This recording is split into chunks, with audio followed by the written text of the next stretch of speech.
Eu sou o professor Pedro Neto e nessa nossa videoaula vamos falar sobre os resistores elétricos.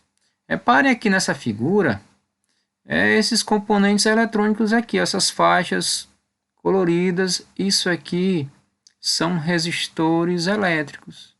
Então é toda a placa que você vê em um circuito qualquer é composta de resistores elétricos. Então vamos começar a detalhar mais essa aula aqui. Então, o resistor, eu coloco aqui, é todo elemento de circuito cuja função exclusiva é efetuar a conversão de energia elétrica em energia térmica, ou seja, energia na forma de calor, aquecimento. O fenômeno da transformação de energia elétrica em energia térmica é denominado de efeito térmico, mas muito conhecido como efeito Joule. Então, quando você tiver energia elétrica se transformando em energia na forma de calor, nós estamos falando sobre o efeito Joule. Então, simbolicamente, o resistor, você tem esse tracejado aqui, é o que é mais comum. Então, no circuito aqui, ele mostra a corrente elétrica vai passar por esse resistor até a outra extremidade. O que vai acontecer? O resistor ele vai tentar dificultar a passagem da corrente elétrica. E ao dificultar essa passagem, então vai dissipar a energia na forma de calor. Aqui ó, é um exemplo aqui do resistor. Figurinha aqui com as faixas de cores. Então esse é a característica de um resistor. Bom, falando sobre resistência elétrica, devemos falar sobre as leis de Ohm. Então, principalmente a primeira lei de Ohm. A primeira lei de Ohm estabelece a relação entre U, que é a DDP, a tensão, ela vai ser igual à resistência elétrica multiplicada pela corrente elétrica. Então, eu falo assim, a lei de Ohm estabelece a lei de dependência entre a causa, a DDP, e o efeito, a intensidade de corrente elétrica para um resistor. Então, aqui nós temos aqui a fotografia de Ohm, né, que foi responsável pela a característica aqui. Então, como foi que ele descobriu? A lei de Ohm foi que ele observou que quando ele pegava a tensão, a DDP, né, uma diferença de potencial nos terminais, ocorre a passagem de uma corrente elétrica. Então, ele observou que toda vez essa tensão pela corrente elétrica era sempre igual. Eu tinha uma tensão 1, vou ter uma corrente 1. Tenho uma tensão 2, vou ter uma corrente 2. Tenho uma tensão 3, vou ter uma corrente 3. E assim diante. A razão entre a tensão e a corrente era um valor constante, que isso era a sua resistência elétrica.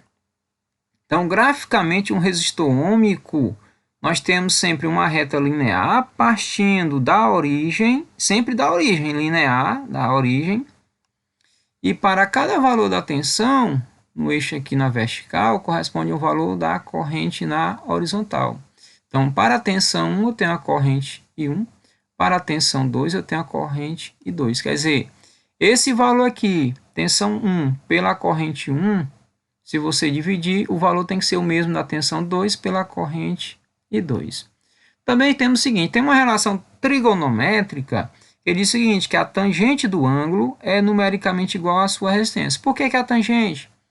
Ora, o eixo da vertical é a tensão, o eixo da horizontal é a corrente. Se você reparar, forma aqui um triângulo. Aqui eu tenho um triângulo. E nesse triângulo está aqui o ângulo formado. Esse ângulo formado eu vou ter cateto oposto pelo cateto adjacente. Cateto oposto pelo adjacente é a tangente. Então, a tangente do ângulo vai ser o próprio valor da resistência elétrica. Então, para a aplicação da resistência elétrica, é claro, todo aparelho ele possui uma potência. E essa potência elétrica ela pode estar em função da sua resistência elétrica. Então, fala o seguinte, um resistor transforma toda a energia elétrica recebida de um circuito em energia térmica. Daí ser usual dizer que um resistor dissipa a energia elétrica que recebe de um circuito. Assim, a potência consumida por um resistor ela é dissipada. Quando se fala dissipada, é energia perdida na forma de calor, aquecimento.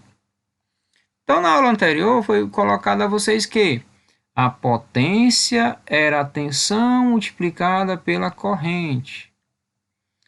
Se pegarmos aqui a primeira lei de Ohm, agora há pouco falado, U é igual a R vezes I. Então, onde for U na fórmula da potência, eu vou colocar quem? R vezes I. Então, ao colocar R vezes I nessa fórmula, vai ficar R I vezes I. Aí vai dar I ao quadrado. Ou, se você isolar a corrente elétrica nessa fórmula aqui da primeira lei de Ohm, ficaria U sobre R. Aí ficaria U vezes U dá U ao quadrado por R. Então, nós temos aqui duas fórmulas de potência dissipada. Não se esqueçam disso, porque está em função da resistência elétrica. Aqui nós temos um exemplo para identificarmos os valores de um resistor elétrico. Os resistores, na maioria, eles são compostos por 4 faixas de cores. Aqui as 4 faixas. Aqui e acolá, dificilmente, mas aparece um que tenha 5 faixas. Como é que vamos determinar esse valor? Existe uma tabela, e essa tabela, esses valores aqui, ninguém precisa decorar. Isso aqui é utilizado sempre visualizando isso aqui quando necessário. E ele vai ter o seguinte: quando eu tiver o de 4 faixas, a gente vai adotar a primeira faixa, a segunda, pula a terceira faixa, não utiliza nessa aqui, e vamos passar para o multiplicador e a tolerância. Quando for de 5 faixas, aí nós vamos adotar a primeira faixa, a segunda e a terceira. Aí multiplicador e tolerância. Vamos fazer aqui esse exemplo aqui. Nessa figurinha aqui desse resistor, eu tenho a primeira faixa, a segunda, o multiplicador e a tolerância. Alguém poderia perguntar, e essa aqui poderia ser a primeira faixa, essa aqui a segunda? Não. Se vocês repararem aqui, o multiplicador para a tolerância está afastado, sempre está mais afastado. Então, quando você vê os anéis mais próximos, os anéis de cores aqui mais próximos, é porque ele começa a sequência aqui. Então, na primeira faixa aqui, eu tenho aqui a cor verde. Se você olhar na tabela aqui, a primeira faixa vale 5. Então, já coloco 5. A segunda faixa, azul. A segunda faixa azul vale 6. Fica 5, 6. Esse aqui agora é o multiplicador. O amarelo. Ó. O amarelo eu vou multiplicar por quanto? Por 10 quiloohms. Então, se é 56 vezes 10, dá 560 quiloohms. E o último aqui, última faixa, é a tolerância. Aqui eu tenho prata. O prata, você vai verificar que é 10%.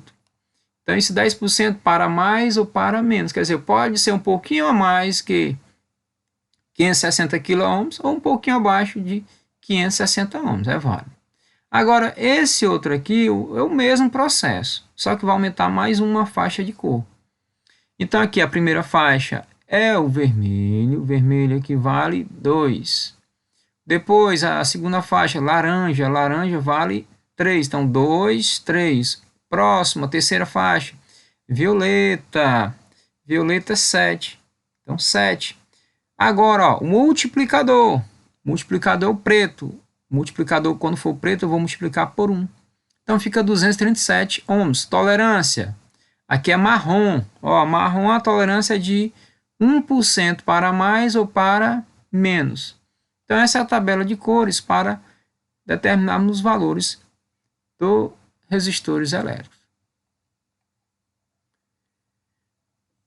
Bom, partindo da primeira lei de Ohms, nós vamos entrar na segunda lei de Ohm.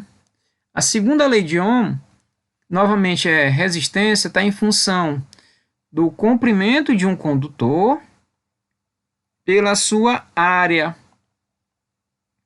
Então, vamos ter o seguinte, o que é que fala? Que a resistência é igual a que é a resistividade do material. Cada material tem uma resistência elétrica.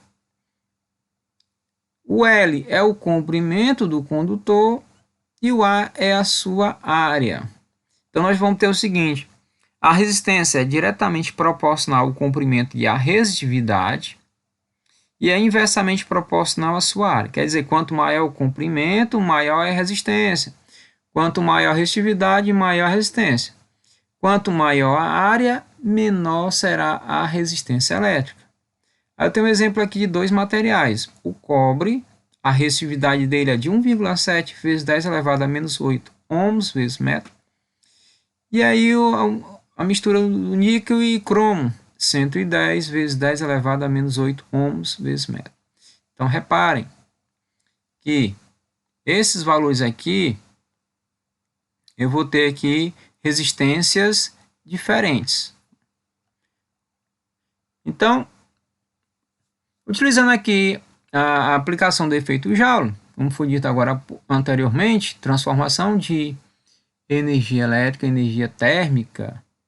Então ele diz o seguinte, que o efeito Joule, embora seja um inconveniente nas máquinas elétricas e nas linhas de transmissão, por representar perda de energia elétrica, por outro lado, eles têm sempre uma grande utilidade em aquecedores elétricos em geral. Então, ferro elétrico, chuveiro elétrico, fusíveis e lâmpadas incandescentes, a função dela é utilizar energia elétrica na forma de transformar na forma de calor. Então vamos dar aqui alguns exemplos aqui para vocês. Eu vou ter aqui, ó, reostatos. O reostato, o que seria isso? É um resistor, só que sua resistência ela pode aumentar ou pode diminuir. Toda vez quando você vê o símbolo do resistor em uma seta, aqui é o símbolo também, o resistor pode ser formado desse retângulo aqui, uma seta. Quer dizer que essa resistência ela pode variar, ela pode aumentar ou pode diminuir. Um exemplo bem básico, essa peça bem aqui, ó, chamada de potenciômetro. Ela é utilizada nos aparelhos para aumentar o volume ou baixar o volume. Quer dizer, quando você aumenta o volume, é porque você está diminuindo a resistência. Quando você está baixando o volume, você aumenta a resistência elétrica. Então, esse aqui também é um resistor variável. Então, o contato é aqui, ó. Conforme ele vai se deslocando, então vai variando a sua resistência elétrica. Fusíveis. Então, são dispositivos cuja finalidade é assegurar a proteção aos circuitos elétricos, sendo constituídos essencialmente de condutores de baixo ponto de fusão. Então, normalmente, o metal que se utiliza é o chumbo ou estanho, que ao serem atravessados por uma corrente elétrica de intensidade maior do que um determinado valor, se fundem. O que seria isso? Vamos pegar e mostrar a vocês essa figura dos resistores. Reparem bem aqui, ó, esse aqui é o fusível. Nesse metal que está aqui, ó, ele é onde a corrente vai passar de uma extremidade para a outra. Se caso a corrente elétrica for maior do que a permitida por ele passar, ele vai partir aqui, ó. Então ele vai entrar em fusão, vai derreter e vai evitar um curto-circuito. Então, muito utilizado esse tipo de fusível. Esse outro aqui é um fusível de automóvel. Repare o 40 aqui, que quer dizer que aqui tem o condutor está passando, ele passa por aqui, ó, a corrente, ó. Quer dizer que a corrente máxima permitida é de 40 amperes. Se passar 50 amperes, na mesma hora ele vai partir aqui dentro e não vai passar a corrente elétrica. Se for 30, passa numa boa. Esse aqui também é um fusível de carro. Normalmente era utilizado pela Volkswagen, o Fusca, a Kombi, a Brasília. Então utilizam esse tipo de fusível. Repare aqui, ó, o metal é esse aqui Então, se passar a corrente maior, isso aqui ele vai partir. Isso aqui é um material isolante, ó, é um material plástico em contato com um material metálico. Então, simbolicamente, esse é o símbolo de um fusível, em formato de um S, né? Esse pontinho aqui. O curto-circuito, né? Como foi falado anterior, o fusível, ele evita o curto-circuito. Quando é que vai existir um curto-circuito? Um curto-circuito vai existir quando a corrente elétrica, quando ela sai de um potencial para o outro, ela não tiver dificuldade. Ou seja, que dificuldade é essa? É a resistência elétrica. A resistência, ela tenta dificultar a passagem da corrente elétrica. Toda vez quando ele passa, provoca uma queda de potencial. Então, quando você liga de um terminal direto, de um terminal para o outro, a resistência é nula, e com isso a corrente ela é máxima, e você então está provocando então um curto-circuito. Então vai dissipar energia na forma de calor. Disjuntor, elemento essencial em nossas residências. A função desse dispositivo aqui também é evitar uma sobrecarga, um curto-circuito. Nesse disjuntor, está aqui ilustrando ó, o valor dele é de 30 amperes. Quer dizer, passou um valor acima de 30 amperes, ele vai disparar automaticamente, evitando danos em aparelhos domésticos ligados na rede elétrica. Então, pode acontecer um curto na rede elétrica e esse curto pode chegar em nossa residência. Então, antes de chegar nos aparelhos, ele é o primeiro a receber essa corrente elétrica e ele vai evitar a passagem dele. Então, ele diz que é uma chave magnética que se desliga automaticamente quando a intensidade da corrente elétrica ultrapassa o valor limite do dispositivo. A sua função é proteger o circuito elétrico no qual está inserido.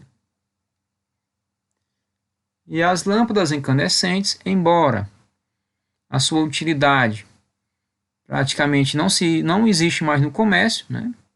Por causa delas dissipar energia térmica, e a função exclusiva dela não é só aquecer, e sim é transformar em energia luminosa. Então, hoje em dia sabemos que existem as lâmpadas de LED, hoje que o mercado vende em maior escala, né? Até porque as lâmpadas de LED são lâmpadas que consomem pouca energia e tem uma luminosidade maior. Mas a nossa ideia aqui é falar do princípio da lâmpada incandescente. Então, as lâmpadas elétricas, ela tem uma estrutura muito simples. Na base existem dois contatos de metal. Então, a base, essa parte aqui, ó, tem no fundo de um aqui, ele é preto, a parte preta aqui é um isolante e no centro é um metal. E nessa outra parte aqui, a rosca também é metálico. São dois terminais que são ligados a dois fios rígidos que são conectados ao filamento. Então, vai sair aqui ó, um fio e vai ter até o filamento. O filamento é o resistor. O filamento fica no meio da lâmpada, protegido por uma cápsula de vidro. Os fios e o filamento estão dentro da lâmpada de vidro, que é cheia de gás inerte, como o argônio. Para que serve esse gás argônio aí? O gás argônio é para evitar a fusão do filamento dessa lâmpada quando ela começar a aquecer. Então, se não utilizasse esse gás aqui, ela iria partir. Bom, eu mostrando aqui a figura, eu tenho que, princípio sim, funcionamento, vamos se ligar corretamente uma lâmpada. Eu tenho aqui ó, a lâmpada com seu filamento de tungstênio e tenho aqui ó, passando esse fio condutor. Um fio condutor desse vem para essa extremidade bem aqui da lâmpada, lá no fundo da lâmpada, e o outro é nessa parte da rosca da lâmpada. Então, eu vou ter o seguinte, eu tenho aqui uma pilha, e essa pilha, então eu vou ligar o terminal positivo, posso ligar lá no fundo da lâmpada, e o terminal negativo em qualquer parte dessa rosca metálica. Então, ao ligar os terminais, é claro que vai passar uma corrente elétrica e a lâmpada vai acender. Mas se a gente pegasse essa figura e visse internamente, você ia perceber o seguinte, que esse fio que está aqui no fundo, olha, é a continuidade que vai chegar até o filamento. E o outro é a continuação, ó, da outra extremidade. Para quê? Para que a corrente saia de um ponto, circule aqui no filamento, que é uma resistência, ele vai transformar parte dessa energia elétrica em energia luminosa e vai chegar até o terminal da bateria. Então, isso é mostrando a vocês como é que se liga corretamente os terminais de uma pilha a uma lâmpada. Bom, nessa nossa videoaula por hoje se encerra. Até a nossa próxima videoaula.